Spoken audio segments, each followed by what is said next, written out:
So how you doing, Mr. Lee Hogans? I'm doing good. How are you doing? I'm doing all right. It's been a while. It's been a while, man. Good to hear from you. Yes, yes, yes. I was actually going through some cards, and I think when I met you at the time, I was still writing for Examiner, and Okay. now Examiner has closed their doors. They've dissolved that. But I also had Wow. Muzilog, which was one of my other publications. So, we started a new platform where we have like an interview page.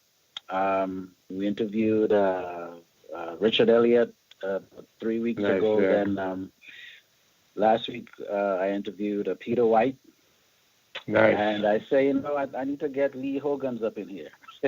Man, I appreciate it, man. I really appreciate you I'm happy. reaching I'm out. happy you had the time to come through. I didn't even know that you knew Serena.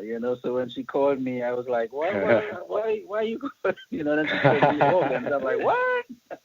Yeah, I didn't know she knew you either. Surprise. Yeah, that was a pleasant surprise. Definitely. All right, definitely, so let's jump in. I'm happy you had the time to to make this happen. So of course I did read a little bit of the background notes. So it seems like you grew up in a musical family to a degree. Yeah, to a degree. Yeah. Go ahead. Sorry, I think I cut you off. Oh yeah, I was just basically saying, what was it like growing up in a musical family or a musical surrounding? What was it like growing up in that atmosphere, in that environment? Well, just to kind of clarify, nobody in my family played music, but my mother sang. She just sang by ear. She had such a great voice too, but she never really did it professionally. She just kind of did it. But my parents just listened to music all the time, and that's how I really got into music. My older brother also was very much into music, and he's like responsible for me, for me being a musician basically, because he showed me from when I was young, from hip hop to everything that we were listening to when we were young, it's because of my brother, so like that's kind of how it happened. And I have a younger brother as well that plays. He's a very good musician as well. So it's that's kind of the beginnings of my musical family. Yeah. And I have a little musical background too, because the next question I'm going to ask would actually would be like really eye opening. But I saw Casio keyboard in the bio, and Casio is definitely old school. Yeah. So definitely. Let's talk about that. What was it like interacting with Casio back then? And do you remember what series of Casio it was? Man, you know what? It's the one that could sample, and it could only sample for maybe like 2 or 3 seconds. I want to say it was like SK1 or something like that. It was a small thing, but man, like at that time, I was really into hip hop. Even before I listened to jazz music, I was just like a hip hop fanatic, and I just remember taking that little keyboard and being able to just like sample quick things, and trying to make like little tracks with that. And my brother and I would kind of make songs up. My younger brother at the time had to have been like very young, like 3 years old. I was probably like 7, 8 or something like that. And we would just make songs together. We would sample stuff. We would record things on this cassette tape that we had, and we would just make music, whatever came. We do interviews, stuff like that as well too. So that keyboard like kind of brings back some dear memories because Yeah. That was some of the first recording I did. And that sounds like fun. So you also play keyboards as well? I do a little, yeah. I'm not saying, I wouldn't say I'm like a virtuoso, but I definitely do play. And my younger brother is a very good piano player. He's actually self-taught, but he's incredible. He's tours and gigs on piano. So yeah. So piano kind of runs in the family as well too. Now, I also read that you really wanted to do the saxophone, but then you got stirred towards the direction of a trumpet. Did you ever try to do sax at all, or you just stuck with the trumpet right through? Well, it's an interesting story because I really wanted to play the saxophone, but at the time my parents couldn't afford a sax. The ones we were looking at were just, too much. So my parents, we had a friend who owned a pawn shop, and this friend had this like beat up old trumpet. It was like a $50 trumpet, beat up old trumpet. So my parents got that for me, and like I can remember going to school. I remember my first band teacher, for some reason, I don't know why he picked on me. It felt like he picked on me at least, but I remember my trumpet was just beat up and it wasn't that good. And I remember him saying like, how do you expect to play music with a trumpet like that? And I'm thinking like, I can only do with what I got. You know what I mean? Like I got this, I gotta do it. You know what I mean? So as soon as my parents got it, I was, I remember like I had this book or something trying to learn how to make a sound at first, and I remember the book saying, make an M sound or something like that. That's how you make a sound on the trumpet. And so I was doing that all day the first day. And, that's pretty much how the trumpet started. That trumpet right now, or you've graduated? It's funny. I think I have that trumpet. I don't use that trumpet anymore, but I think I have that trumpet like in my parents' basement somewhere. Okay. So that'll definitely be something I'll like frame or, and it was a weird model too. It was like a trumpet I'd never heard of, but it's definitely something that, and I actually have another story that kept me moving forward with trumpet as well too, which is pretty interesting, which we can get into later, but that's pretty much how it started on the trumpet. Okay. Yeah, so well, at least when you write the book, I know that there'll be a trumpet chapter somewhere. There definitely would be a trumpet chapter. Yeah. So now you had a band called Pursuance. Is that still a band today, or that was just something you had some years ago? No, I still have the band today. We're still gigging and we're still making music and stuff. And it started out at first as like a kind of a straight ahead jazz group. Me and saxophone player that I went to school with in Atlanta formed the group, and we came up with Pursuance, the name Pursuance, which is from Love Supreme. I think is it number 4 or number 3 or something on Love Supreme. So that's where the name came from John Coltrane and Love Supreme. So we started with that. And then I moved and, we kind of stopped playing. And I said, well, I love the name, I'm going to keep the name. So I kept the name. So what I usually do is, I do the Pursuance gigs. I have the Pursuance group. I do other things as well too. So now I call it Lee Hogans and Pursuance is actually my band, so it's kind of how we do it. So it's not really the same makeup of the guys from before. But, it's not the same makeup of the guys when it first started. Yeah, it's not, but it's been about, and it's changed over the years too. I guess it started probably in like 2001 and it's changed, obviously I moved from him and everything and that changed, but through the years it's changed group members as well too. So, but one of my bass player, Kellen Harrison, has been doing it with me for a while, since probably like 2005 or something like that. So he's probably the most steady member of the group. Okay. What was the this is more of a creative question. What was the motivation, to actually start the band? Well, the first incarnation of it being like a straight ahead thing, me and the saxophone player, we played together in college. We really had a bond. We had a connection. So we were like, we wanted to do a group So this group kind of formed, and I think we only did a couple of gigs together. But after I moved, and I was always still into hip hop, even though like I kind of moved away and started going into jazz, but I was always still kind of into hip hop, and hip hop is my roots, and other music as well too, soul, R&B and stuff. So when I got to New Jersey, I live in New Jersey now.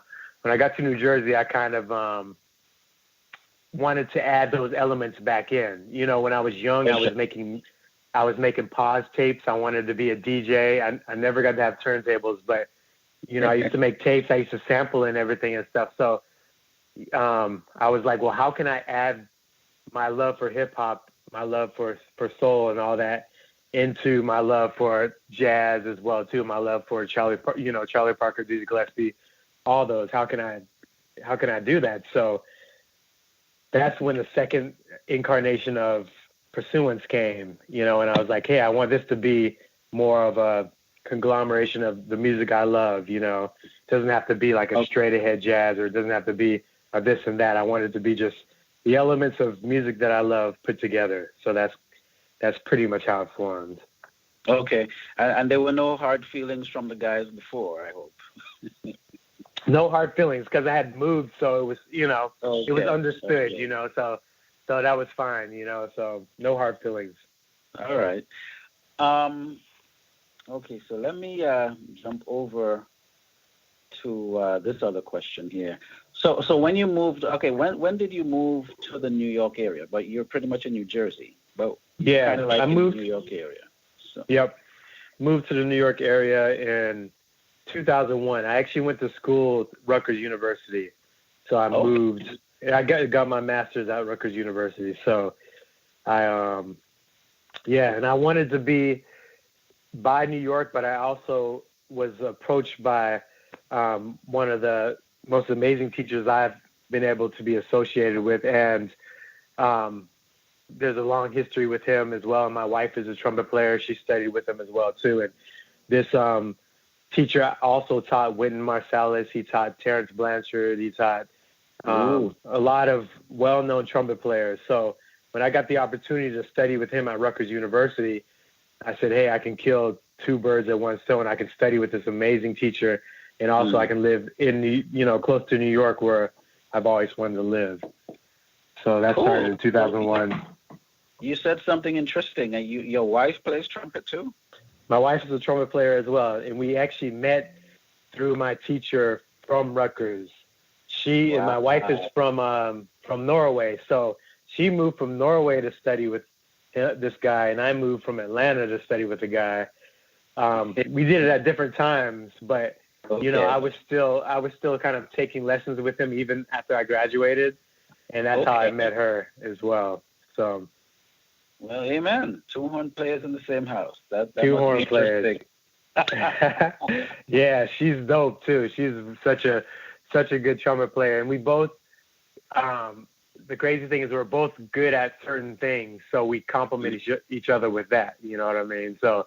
Also, she plays with you sometimes as well. She plays with me. She plays in Pursuance now. She's been doing the gigs for the last, I'd say like 2 years. She's been in the band, so like. Oh wow. Yeah.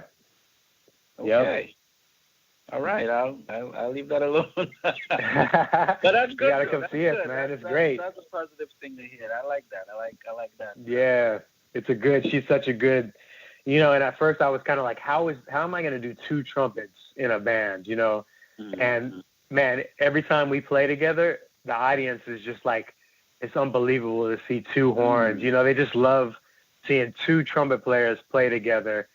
And, obviously it's my group, so I kind of do, more of the commanding, the soloing and all that. And she's kind of part of the backing band. But we do some solos together and stuff. And, it's just a good look, people love to see that bond.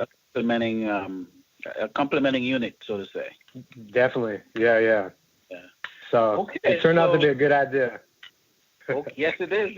It sounds good, too, I haven't heard that part as yet, but I'm definitely going to check that out. Definitely. So when I met you a few years ago, you were actually touring with Marcus Miller. We were at, I don't know if you remember when we met, but I met you at the Red Rooster. Concord Jazz was celebrating. It was sort of like a little celebration party for the Renaissance record. And so that's where I actually saw you for the first time, met you for the first time. How did you meet Marcus Miller? Well, Marcus, I have a good friend, a credible trumpet player named Sean Jones, who you might have heard of. And we were roommates in college. We both went to Rutgers together. And at the time, Sean was playing with Marcus Miller, and I was playing with Maceo Parker. So we actually did the same festival. It was a Maceo Parker and Marcus Miller were on the same festival, and I almost got a chance to meet Marcus that time, but I didn't. So, but, you know, me and Sean kept in communication and stuff. And then there came a point where Sean he was leaving the band. So Sean called me and asked me if I wanted to come in and fill his position, you know. So yeah. So that's a good friend. That's a great friend, yeah. And at the time, Maceo I was doing less and less Maceo gigs, so it kind of worked out where I could kind of slip in and start working with Marcus Miller. So he called me. A good match. I felt it was a good match when, you know, that night. You guys really tore it up that night at the Red Rooster. Yeah, he's such an amazing band leader and just person as well too. And it's like I'm honored to have been able to play with him and be in his band. Like such a you know, and an incredible artist, and like he's like a god to people. Like he's a bass god, you know. So, to be able to play with that type of you know, musicianship and everything is incredible. So, and plus he's a good person on top of that, and you know, easy guy to get along with. So that helps. That definitely helps. Yeah, that helps. Well, you know, major shout out to Sean Jones, and major shout out to your big brother. You know, for definitely you know, getting you on the journey. And a major shout outs to your wife. Most definitely. I like how this interview is going. Pretty Thank good. You. Appreciate that. How would you describe your sound? I guess if I had to describe it, I would say, you know, like I think I gravitated to music because it gave me a feeling. Certain songs that I heard gave me like a feeling. You know, it felt like it got me through times where maybe I couldn't express myself emotionally or something like that. Like music was kind of the way. So I always feel like I hope I have a soulful sound. Like soulful is I guess a general term that I could use to how I want to sound and how I want to be as a musician. But I have a lot of influences. I definitely have some trumpet influences from Freddie Hubbard to Lee Morgan to Dizzy Gillespie to Booker Little to, you know, a lot of jazz trumpet player influences.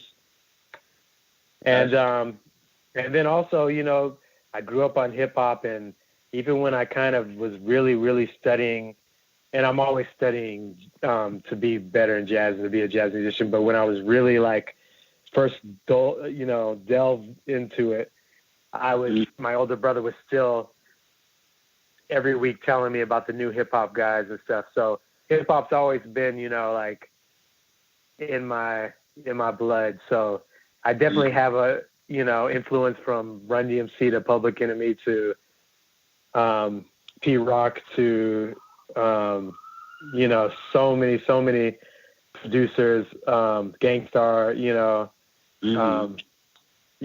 So it's like those would probably be, and the soul influence from growing up listening to Earth, Wind and Fire, and R&B groups that my parents would listen to, James Brown and stuff. So it's probably, I would say my sound is a conglomeration of all those things. Okay. Now, I saw that you also toured with Jay-Z on the Blueprint 3 tour. Yes.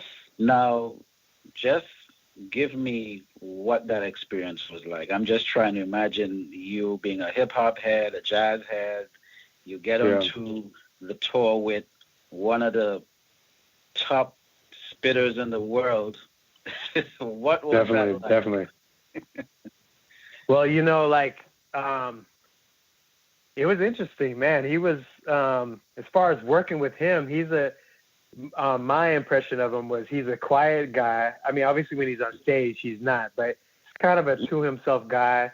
A nice dude though. He was always like cool with us.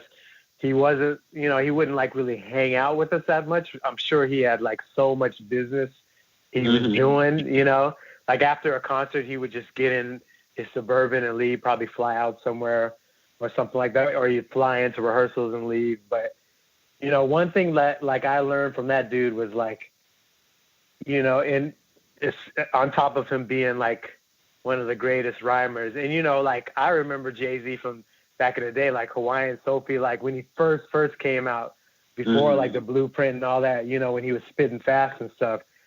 So obviously this guy's got incredible talent, but I just remember his confidence. He's such a confident guy. Like I really feel like I learned a lot from it. And it wasn't, it wasn't confidence where he had to like always talk about himself or be this and that. It's just the way he stood or the way he looked or the way he was on stage and all that was incredible. And it was such a lesson for me to see, So it's beautiful, man. Like doing those shows, we got to open up for Coldplay, which, is one of the biggest bands in the world. And I remember there being 100,000 people in the audience, like not being able to see the end of and we also got to open up for the Beastie Boys, which was, we didn't do the Beastie Boys. It was actually a tribute to MCA when he passed.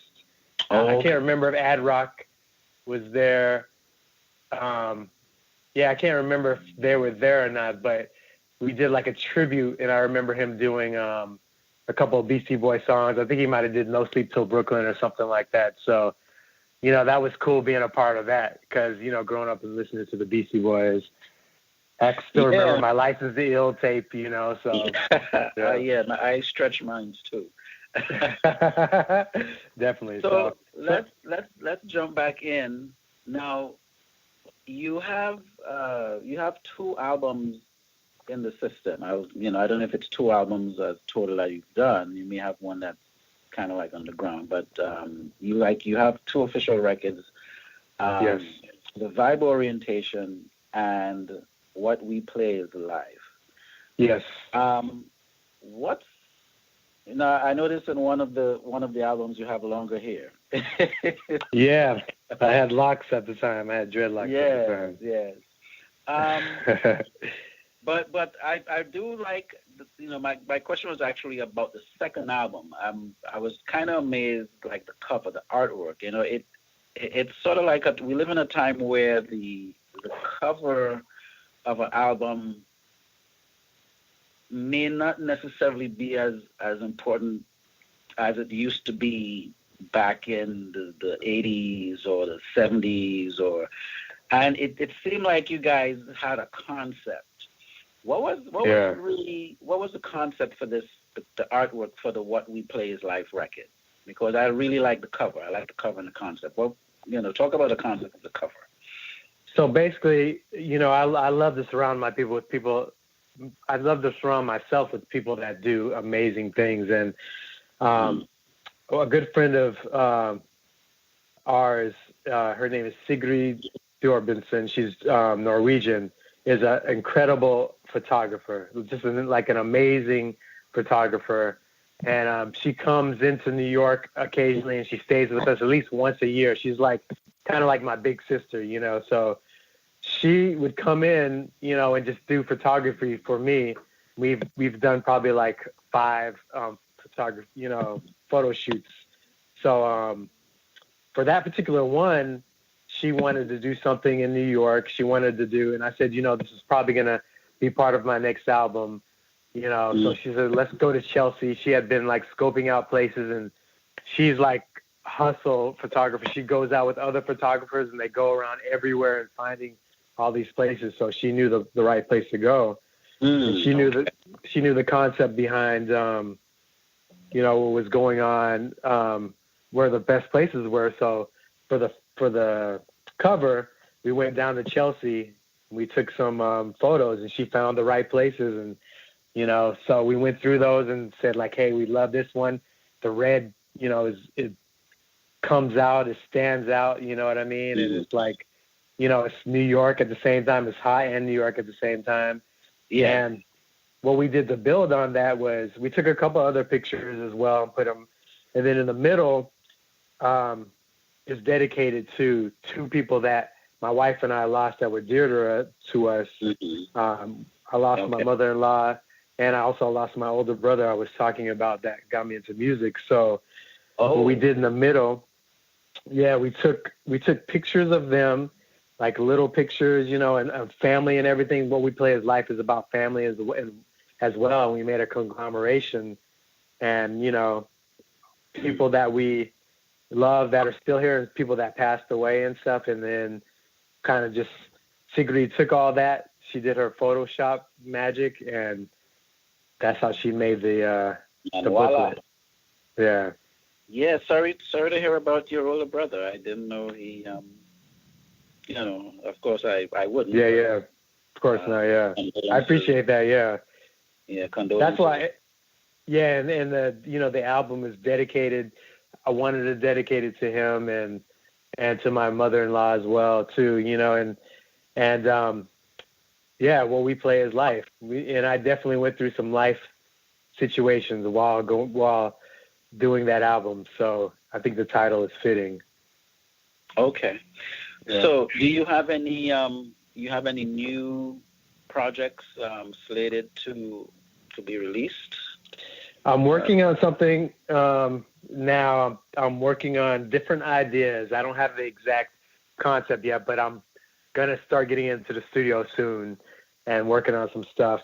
So what I want to do is just start, because there's a big gap between what we play as life and the vibe orientation, like 10 years. So, and those 10 years I was touring with some of the greatest artists, and I was fortunate to do that. But now I really want to get back to my music, and do my thing. So, I'm going to start working on a new album soon. I also released a single with a group called the JT Project. I don't know if you've heard of them before. They just got #1 Billboard, I think a couple of months ago. Two guys that are just doing it well, and they're great composers. And what's the name of the group? The JT Project. J as in Jack, T as in Tom. Actually, their names, Jacob and Todd. And they're doing great. And they composed this song for me, and the song is called "Crossing the Abyss." And you can get it on iTunes. You can check it out on Spotify. It's been on XM. It's been on radio as well and stuff too. So. All right. I actually see. I see the single on iTunes. Nice. Yeah. So that's the one that they. Mm-hmm. Go ahead. Sorry. Yep. I was just gonna say that's the one that they wrote and produced as well. So. Okay.